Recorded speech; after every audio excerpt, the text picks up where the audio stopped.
Halo semua, kembali lagi di vlog gua. Assalamualaikum warahmatullahi wabarakatuh. Gimana kabarnya? Semoga lu semua dalam keadaan yang baik-baik saja dan sehat-sehat saja. Dan sekarang gua mau ngebahas sebuah mobil yang harganya cukup menarik karena dia nih Ford EcoSport. Ini unit tahun 2015, harganya lebih murah ketimbang lawannya nih kayak Honda HR-V atau Nissan Jukes ya. Tapi kayaknya kalau sama Nissan Jukes itu harganya nggak beda-beda jauh banget. Nah, apakah mobil ini masih layak buat temen-temen miliki di tahun 2023?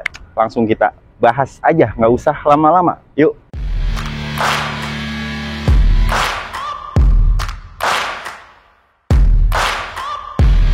Yang banyak dikeluhkan juga adalah banyak banget gimmick-gimmick fitur yang sedikit bego gitu.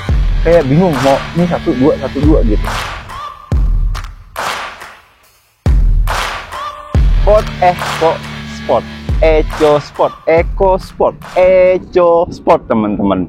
Dan Ford EcoSport itu sebenarnya masih satu platform dengan Ford Fiesta nih. Jadi ini semacam kayak hatchback yang di crossover kan atau subcompact SUV teman-teman. Dan Ford EcoSport sendiri sebenarnya sudah ada di negara lain, tepatnya di Brazil itu pada tahun 2003. Itu generasi pertama. Belum ada di Indonesia. Di 2007 mengalami facelift dan kemudian di tahun 2012 itu generasi keduanya lahir dan baru di tahun 2014 or 2015 gitu. Dia baru masuk ke Indonesia secara CBU dari Thailand teman-teman. Jadi unit yang ada di depan kita ini itu Ford EcoSport tahun 2015 yang titanium. Dan dia itu trimnya itu ada 3 ya kalau nggak salah ya. Ada Ambiente yang paling bawah, ada Trend, dan yang paling atasnya itu titanium seperti yang ada di depan kita ini. Dan unit ini dijual, tapi sebelum kita jualan, kita lihat-lihat dulu mobilnya seperti apa dan kondisinya seperti apa nih teman-teman. Dan Ford EcoSport itu umurnya di Indonesia tidak lama, bahkan sangat pendek, sekitar setahun or 2 tahun. Karena di tahun 2016 ya, itu Ford hengkang dari Indonesia dan otomatis produksi EcoSport itu juga berhenti. Jadi umurnya bisa dibilang sangat pendek mobil ini. Nah, sekarang kita bahas desainnya seperti apa. Kita mulai dari bagian depannya nih. Kalau menurut gua sangat menarik karena oke lah, dia emang ada nuansa krum-krumnya gitu, tapi manis dan sportinya itu masih dapet teman-teman. Lampunya lancip-lancip seperti ini, dia masih bohlam biasa, walaupun di sini ada semacam kayak DRL ya, day running light, tapi sebenarnya ini bukan DRL, ini kayak lampu senja yang LED, tapi bentukannya kayak day running light teman-teman. Cukup oke sih di zamannya, walaupun emang masih bohlam biasa. Kemudian ada fog lamp yang ada housingnya chrome seperti ini. Kemudian ini nih lambang Ford. Ini lambang Ford itu salah satu lambang yang konsisten sekali karena dari dulu itu lambangnya seperti ini aja gitu. Jadi Ford itu sangat konsisten dan pride banget sama lambangnya. Dan ini ada bacaan EcoSport, tapi ini tambahan aftermarket. Grillnya seperti ini, ada aksen-aksen chrome yang oke lah, gue emang nggak begitu suka sama aksen chrome ya. Tapi ini tidak terlalu mencolok-mencolok banget gitu chrome-nya. Masih oke lah teman-teman.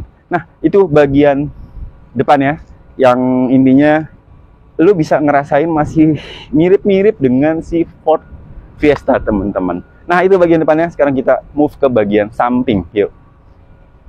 Bagian sampingnya seperti ini panjangnya sebenarnya 4 meter kurang sedikit. Tapi karena dia ada kondenya, jadi panjangnya itu sekitar 4 meter kecil gitu teman-teman. Dan ya kayak gini, sampingnya tuh masih apa ya, dilihat juga masih enak gitu. Compact, terus ya nggak banyak lekukan-lekukan yang bikin dia terkesan norak. Ini masih enak dilihat. Dan Ford EcoSport itu pada zamannya ya bisa dibilang banyak banget gimmick-gimmick fitur yang lawannya belum punya fitur seperti si EcoSport teman-teman. Kayak contoh, dia udah pakai keyless, jadi nggak usah nyolok-nyolok kunci lagi atau mencet-mencet, tinggal pencet di sini dia udah bisa ngebuka. Cukup simple dan di zamannya itu cukup oke banget sih. Kemudian spionnya ini kayak terpisah dari pilar A-nya, dia nempel di pintu depannya seperti ini. Ada lampu sen yang seperti ini, spion sewarna body, kemudian peleknya dia pakai ring, ini pakai ring 16, dan ini bentukan pelek ya itu bisa dibilang sangat sangat unik banget teman-teman. Kayak sarang laba-laba gini. Ini kalau nyuci agak sedikit ribet nih karena bentuknya seperti ini. Tapi unik sih kalau menurut gue seperti ini. Nah tadi tuh peleknya ring 16 dibalut dengan profile ban 20560. Di depan udah cakram, di belakang masih tromol. Tapi fitur keamanan ya udah cukup lengkap nih. Ada ABS, ABD dan juga brake assist. Dan banyak lagi sebenarnya fitur-fitur lain ya, kayak dia juga udah ada semacam kayak hill start assist. Jadi kalau teman-teman stop and go di tanjakan, fitur tersebut bakal ngebantu mobilnya tetap stay beberapa detik sebelum kaki teman-teman pindah ke gas dan mobilnya melaju. Jadi udah cukup ngebantu buat teman-teman mungkin yang baru bisa bawa mobil ngeri di tanjakan, dia udah punya fitur yang sangat membantu. Dan ground clearance mobil ini itu cukup bisa menerjang jalan-jalan jelek di Indonesia karena dia punya ground clearance itu 200 mm. Ini mirip-mirip kayak Toyota Rush atau Terios ya, 200 mm. Jadi udah cukup oke buat ngelibas jalan-jalan jelek di Indonesia kalau teman-teman suka jalan-jalan road trip dengan kondisi jalan yang agak sedikit jelek teman-teman. Di sampingnya juga ada di sini kayak kelading-kelading hitam plastik seperti ini. Nah, itu bagian sampingnya. Bentar deh, dia juga ada di sini roof railnya. Jadi kalau teman-teman mau nambahin roof rack, dia udah nyediain fasilitas roof railnya. Nah, itu bagian samping. Sekarang kita move ke bagian belakang. Yuk, nih seperti ini masih agak mengkapsul-kapsul begitu. Dia di sini ada third brake lampnya, ada rear defogger, ada wiper, dan dia masih punya konde seperti ini yang bikin aura crossover dan aura mobil adventure-nya itu masih sangat melekat. Karena kebanyakan di tahun-tahunnya dia itu konde seperti ini udah ditaruh di bawah atau dimasukkan ke bagasi. Tapi ini masih ada konde seperti ini. Nambah yang tadi gue bilang, aura adventure-nya makin dapet teman-teman. Nah, di belakang nih lampunya seperti ini, masih pakai bohlam semua.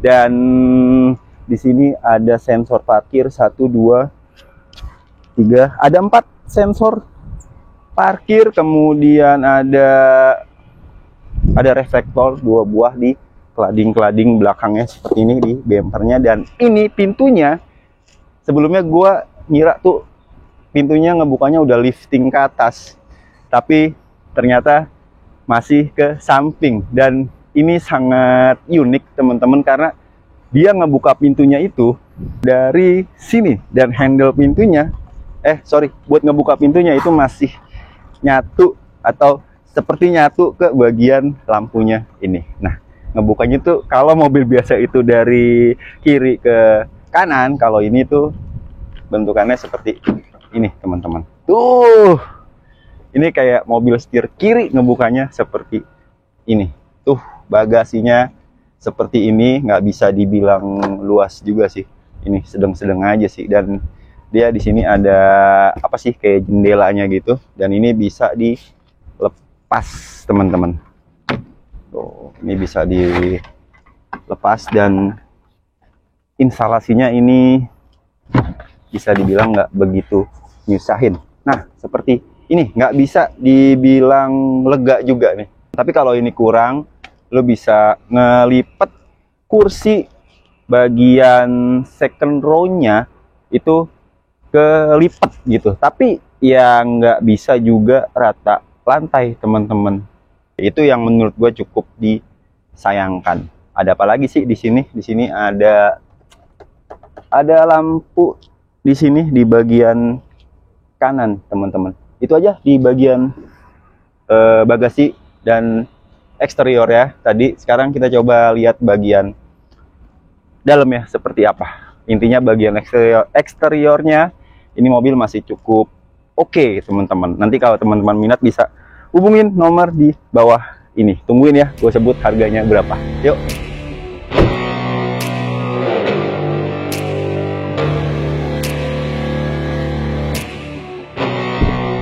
Oke, sekarang kita kepoin bagian depannya, teman-teman. Dari si Ford EcoSport tahun 2014 atau 2015 nih. Karena yang tadi gue bilang, dia peredarannya di Indonesia tuh sebentar banget. Setahun or 2 tahun gitu, setahunan setengah, maybe ya. Kalau ada teman-teman yang tahu bisa komentar di bawah. Nah, bentar ya, ajan dulu. Kita break dulu, ajan. Nah, kita lanjut lagi. Ajannya udah selesai. Abis ini kita sholat asar dulu. Nah, tampilan interface dashboard ya, seperti ini. Ini mirip kayak Ford Fiesta, teman-teman. Sebelumnya kita juga pernah nge-review Ford Fiesta. Kalau teman-teman belum lihat, bisa komentar di... bisa komentar. Bisa nonton video di atas ini setelah selesai nonton video ini, teman-teman.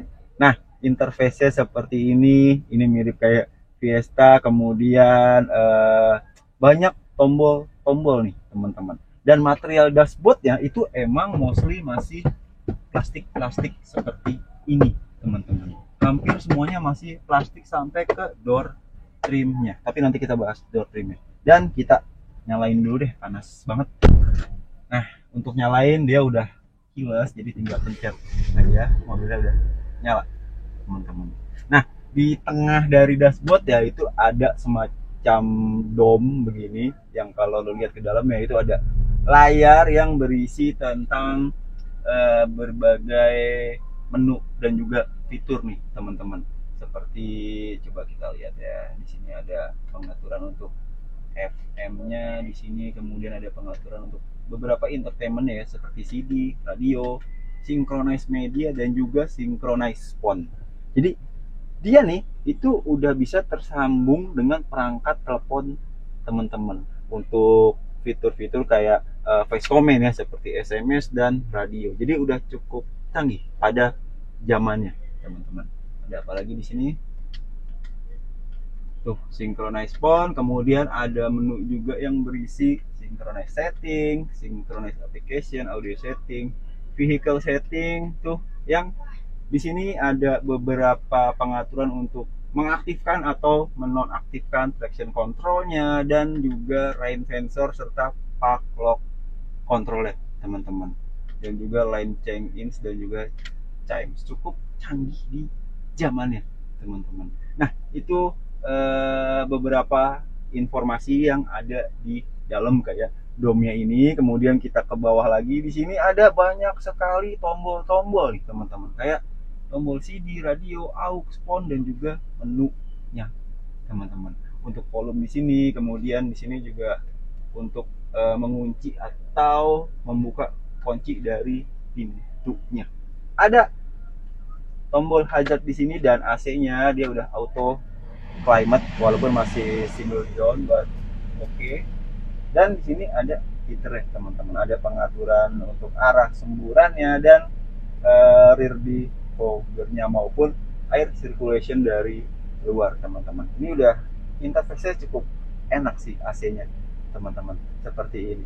Ke bawah lagi, di sini ada bacaan EcoSport dan Synchronize Microsoft. Jadi Ford tuh kayak kerjasama ke Microsoft untuk mengembangkan fitur synchronize ke handphone, teman-teman. Cukup canggih di zamannya.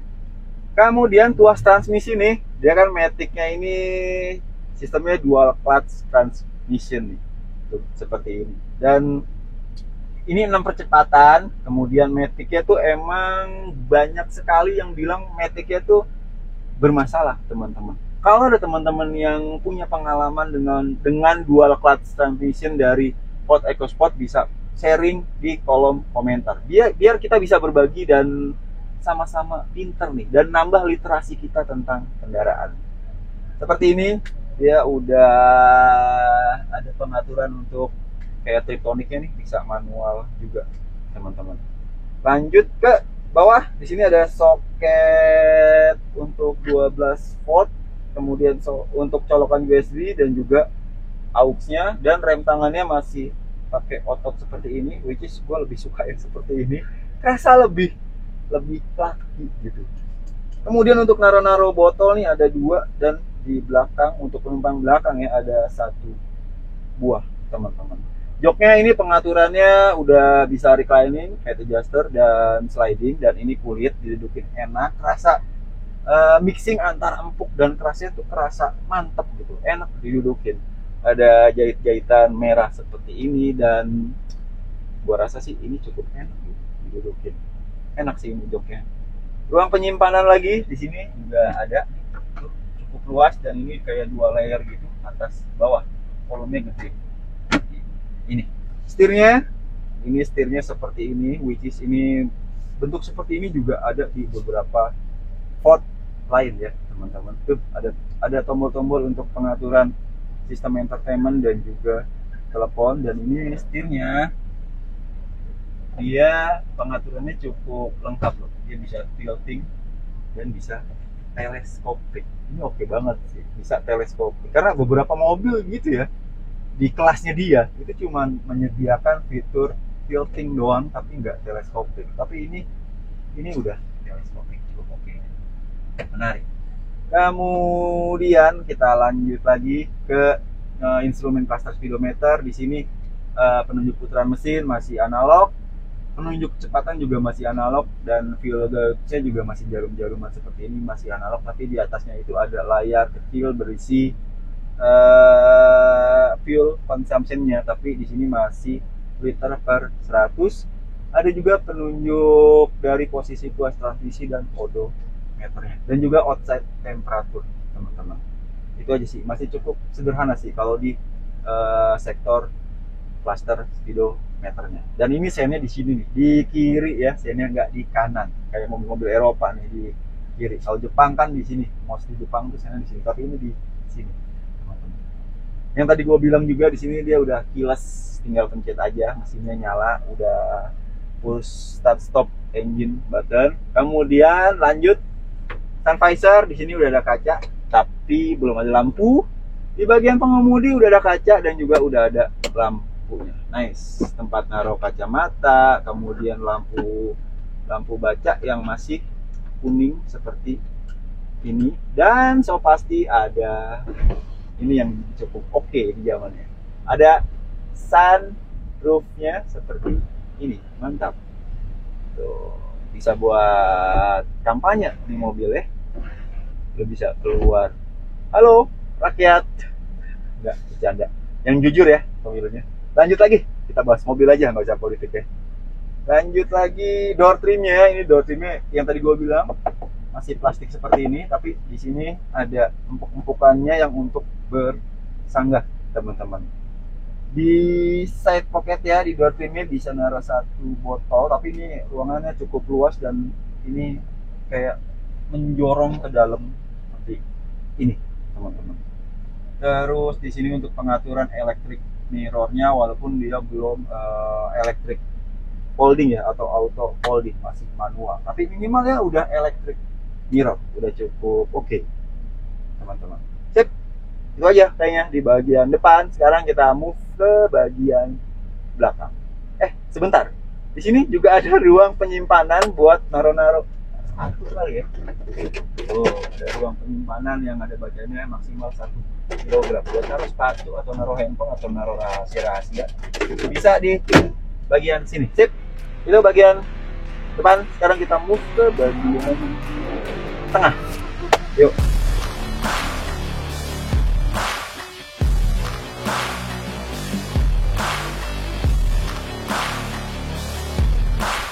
Oke, sekarang kita move ke bagian tengah atau second row dari si Ford EcoSport ini, teman-teman. Dan unpredictable gitu. Ini di depan udah settingan mengemudi gua, tapi gua masih punya legroom yang cukup manusiawi. Jadi nggak mentok banget teman-teman. Cukup nggak bisa dibilang lega, tapi ini enak loh. Bangku tengahnya juga nggak terlalu tegak teman-teman.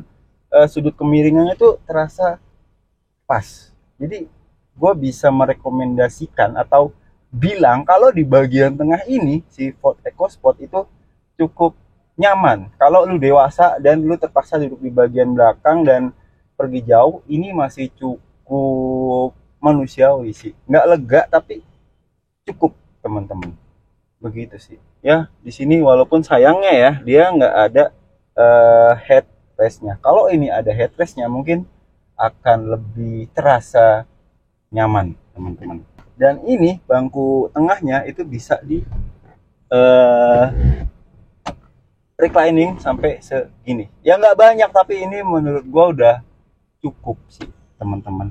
Door trimnya materialnya sama kayak di depan, ada material sedikit empuknya yang untuk bagian bersandarnya. Kemudian buat naruh-naruh botol di bagian door trim ada satu.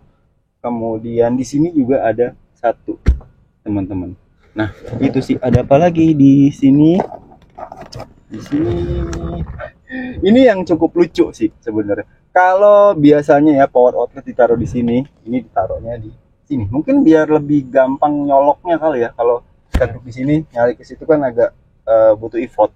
Kalau di sini lebih gampang. Ini agak lucu sih. Power outletnya ditaruhnya di bagian pinggir sebelah kanan. Di bagian kirinya itu nggak ada atau ada? Nggak ada. Itu aja sih kayaknya. Terus ya udah itu aja, sabuk pengaman 3 titik dan lampu baca. Itu aja di bagian tengahnya. Sekarang gua pengen tahu bagian mesinnya. Yuk kita coba kepoin bagian mesinnya.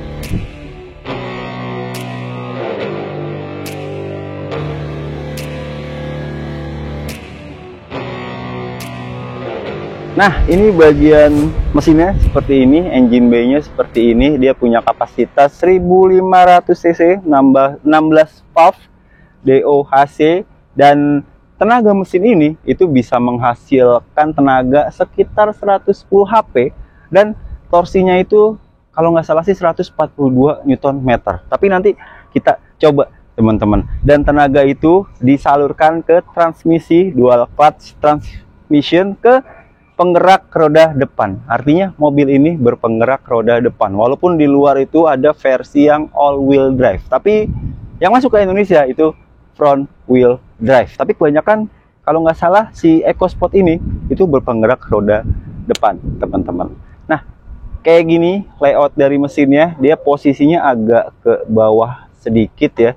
Terus di sini dia udah dilengkapi dengan peredam seperti ini. Sip, itu aja bagian mesinnya. Sekarang kita coba sedikit bawa jalan walaupun di sini-sini aja, dan kita sampai ke tahap kesimpulan apakah mobil ini layak dimiliki. Yuk.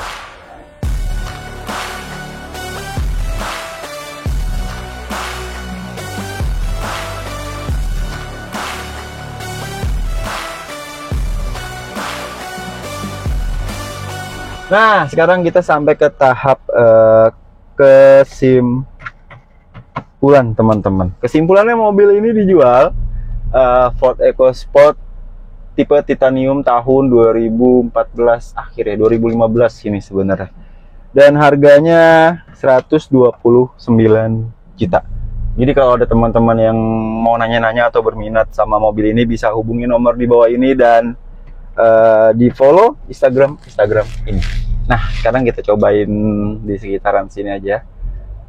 Benernya gue juga udah pernah nyobain si ini dan si EcoSport, dan rasanya emang dari mulai Fiesta sampai EcoSport itu typically mobil yang fun to drive. Tapi ada beberapa kelemahan dari mobil ini teman-teman. Nanti kita bahas. Kok nanti ngurusin sekarang aja lah ya.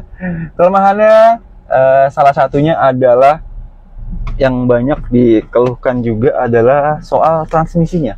Karena dia tipe transmisinya itu dual clutch transmission, dan tipikal dual clutch itu kan agak deg-deg gitu ya. Dan yang gue rasa ini kalau macet dia transmisinya itu agak sedikit bego gitu. Kayak bingung mau ini 1-2 1-2 gitu. Itu yang gue rasain dan agak gitu. Kayak transmisi mau rusak, padahal ini sebenarnya normal. Kemudian soal kebisingan kabin, beberapa kemarin sempat nyobain ya, itu gua akuin EcoSport oke sih, oke banget. Dan bantingannya average aja sih rata-rata. Cuman emang gua ngerasa agak sedikit empuk ya, empuk yang belakang, yang depannya agak sedikit keras. Ini in my opinion aja. Dan soal body roll, dia ada, cuman masih terhitung enak body rollnya. Tuh, body rollnya masih enak teman-teman. Body rollnya masih enak dan ini oke sih menurut gue. Oke, walaupun emang ya sangat disayangkan itu transmisinya DCT-nya itu agak sedikit nggak nyaman. Tapi selain itu ini mobil enak sebenarnya. Desainnya oke, nggak ketinggalan zaman banget lah teman-teman. Tapi emang ada beberapa yang gimana gitu, kayak lu kalau mau sedikit nge-reclining atau ngelipet bagian second row-nya itu masih pakai kayak tali gitu, itu agak gimana gitu. Dan sayangnya juga bagasinya nggak bisa rata lantai, masih kurang dimaksimalin gitu kelapangan kabinnya teman-teman. Walaupun emang kabin ya itu di tengah itu gua masih bisa ngerasa enak sih, nggak sempit banget teman-teman. Fuel consumption rata-rata aja sih, ini nggak boros dan juga nggak bisa dibilang irit teman-teman. Dalam kota kisaran 1.8 sampai 1.10, luar kota mungkin bisa lebih teman-teman. Nah soal tenaganya emang